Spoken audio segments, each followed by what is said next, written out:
ஐயா வணக்கம். இந்த அருமையான ஒரு நிகழ்வு. இதை தொடர்ந்து நீங்க பல முறை வந்து பாக்குறீங்க. தொடர்ந்து உங்க மேற்பார்வையில ஒவ்வொன்றும் அக்கறையோடு எடுத்து செய்து கொண்டிருக்கிறீர்கள். இந்த கோபுரம் வந்து பார்த்த உடனேயே தெரிகிறது. அப்படியே ராஜகோபுரம், அதற்கு மேல கோபுரம் அடுக்கடுக்காக இருக்கிறது. இதெல்லாம் தங்களுடைய வழிகாட்டுதல் என்று சொல்லுகிறார்கள். நான் சபதி இடத்துல கூட கேட்டேன். அந்த சிற்பி கூட சொல்கிறார், அமைச்சர் தான் இதற்கு எனக்கு வழிகாட்டினார் அப்படிங்கிறார். இப்படி மிகச்சிறப்பாக இந்த பணியை திட்டமிட்டு உங்களுடைய பொறுப்பிலே மிகச்சிறப்பாக நடத்தி கொண்டிருக்கிறீர்கள். அது குறித்து எங்களோடு பகிர்ந்து கொள்ள வேண்டுமாய் நம்ம ஈரோடு நியூஸ் சேனலுக்காக கேட்டுக்கொள்கிறோம். முதல்ல இது இவ்வளவு சிறப்பாக நடப்பதற்கு முதல் காரணமாக இருப்பது மாண்புமிகு தமிழ்நாடு முதலமைச்சர் அவர்கள் தான். எல்லாரும் வெளியில் பல விதமாக நினச்சிட்டு இருப்பாங்க. ஆனால் முதல்வர் அவர்கள் இது மக்களுக்கான அந்த நம்பிக்கையுடைய அந்த மக்களுடைய நன்மைக்காக செய்யக்கூடிய பணி என்பதிலே மிகுந்த அக்கறை எடுத்துக்கொண்டு அவர் செய்கிறார் என்பதை முதலிலே நான் தெரிவித்துக் கொள்ள விரும்புகிறேன்.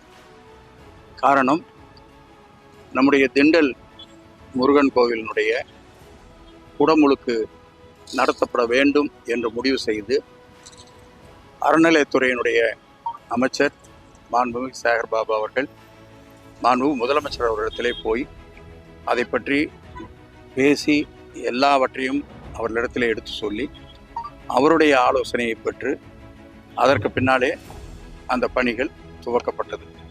9/2/2024 அன்று அந்த பணிகள் துவக்கப்பட்டது. அதற்கு பின்னாலே நான் இங்கேயே இருக்கிற காரணத்தால் அவ்வப்பொழுது வந்து நான் பார்க்கிறேன்.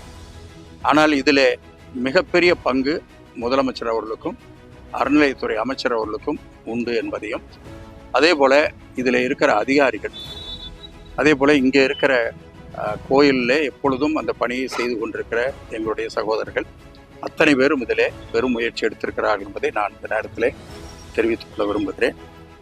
ஒவ்வொரு நேரத்திலையும் வருகிற பொழுது இங்கே வருகிற பொதுமக்கள் எல்லோரோடும் நாங்கள் பேசுகிறோம். அப்பொழுது அவர்கள் சொல்லுகிற ஆலோசனை எல்லாவற்றையும் எடுத்து அதிலே எது சிறப்பாக இருக்கும் என்பதை பார்த்துத்தான் இந்த ராஜகோபுரம் அமைக்கிற இடமாக இருந்தாலும் மற்ற பணிகளாக இருந்தாலும் செய்யப்படுகிறது என்பதை நான் தெரிவித்துக் கொள்கிறேன். இப்பொழுது கூட நாங்கள் மேலே போகிற பொழுது ஒருவர் இந்த மாதிரி இருந்தால் நல்லா இருக்குன்னு சொன்னார். எனவே அதையெல்லாம் அந்த பொதுமக்களுடைய கருத்தையும் நாங்கள் எடுத்துக்கொண்டு செய்கிறோம். எனவே முழுக்க மாண்பு முதலமைச்சர் அவர்கள் இதில் மிகுந்த அக்கறை எடுத்துக்கொண்டு அறநிலையத்துறை அமைச்சருடைய அந்த வழிகாட்டுதலோடு இங்கே செய்து கொண்டிருக்கிறோம்.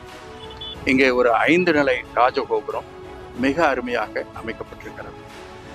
அதே போல புதிய படி வழிப்பாதை, அது மிக அருமையாக 108 படிகள் கொண்ட ஒரு பாதையாக அது அமைக்கப்பட்டிருக்கிறது. எனவே அதுவும் இந்த கோவிலினுடைய சிறப்பை மேலும் சிறப்பாக்கி இருக்கிறது என்பதை நான் தெரிவித்துக் கொள்கிறேன்.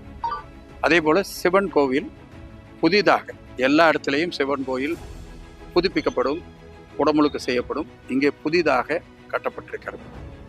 அம்பாள் சன்னதி அங்கேயே கட்டப்பட்டிருக்கிறது. பரிவாரங்கள் அங்கேயே கட்டப்பட்டிருக்கிறது. முன்மண்டபம் அதிலே உருவாக்கப்பட்டிருக்கிறது. நுழைவு வாயில் முன்னாடி ரோட்லிருந்து வந்து பார்த்தாவே ஒரு நுழைவு வாயில், அது ஒரு சிறப்பாக இருக்க வேண்டும் என்பதற்காக அந்த நுழைவு வாயிலை அமைத்திருக்கிறார்கள். இந்த பணிகள் எல்லாம் இப்பொழுது முடிகிற தருவாயிலே இருக்கிறது. ஏறத்தாழ அதற்கு மட்டும் 6 கோடி ரூபாய் செலவு செய்யப்பட்டிருக்கிறது. பெரும்பகுதியான அந்த பணம் உபயதாரர்கள் அவர்கள் நிறைய பேர் முன்வந்து அதை செய்திருக்கிறார்கள். அவர்களுக்கு இந்த நேரத்திலே நன்றியும் பாராட்டுகளையும் தெரிவிப்பது எங்களுடைய கடமை என்று நான் கருதுகிறேன். எனவே அதை மிகுந்த அக்கறை எடுத்துக்கொண்டு அவர்கள் செய்தார்கள் என்பதைத்தான் இங்கே சொல்லி ஆக வேண்டும். எனவே இந்த பணிகள் எல்லாம் இப்பொழுது முடிகிற தருவாயில் இருக்கிறது.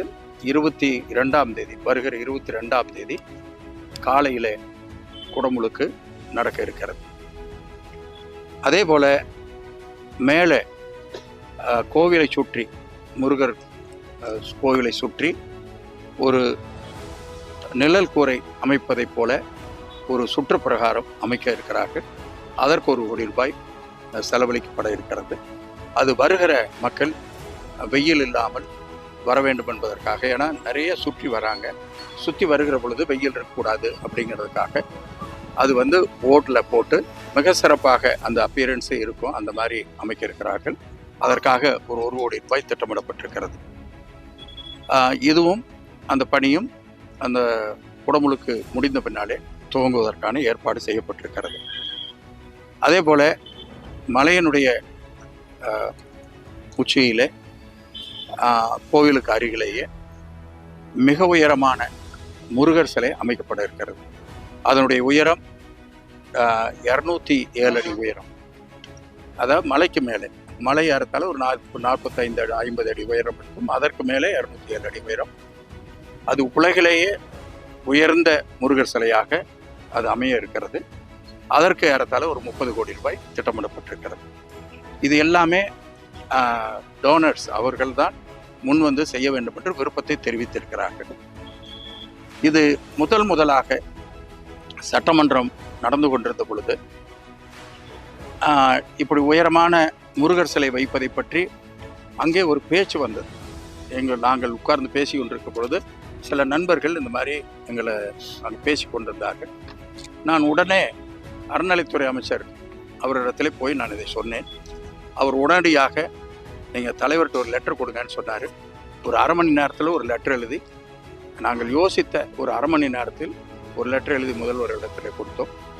முதலமைச்சர் அவர்கள் உடனடியாக அறநிலைத்துறை அமைச்சரை பக்கத்தில் அழைத்து இதற்கு என்ன செய்ய வேண்டும், உடனடியாக இதை செய்வதற்கான ஏற்பாடு செய்யுங்கள் என்று சொன்னார்கள். அதற்கு பின்னாலே அறநிலைத்துறை அமைச்சர் அவர்கள் ஒரு 30 கோடி ரூபாய் இதற்காக நிதி ஒதுக்குவதாக சட்டமன்றத்திலேயே அறிவித்தார்கள்.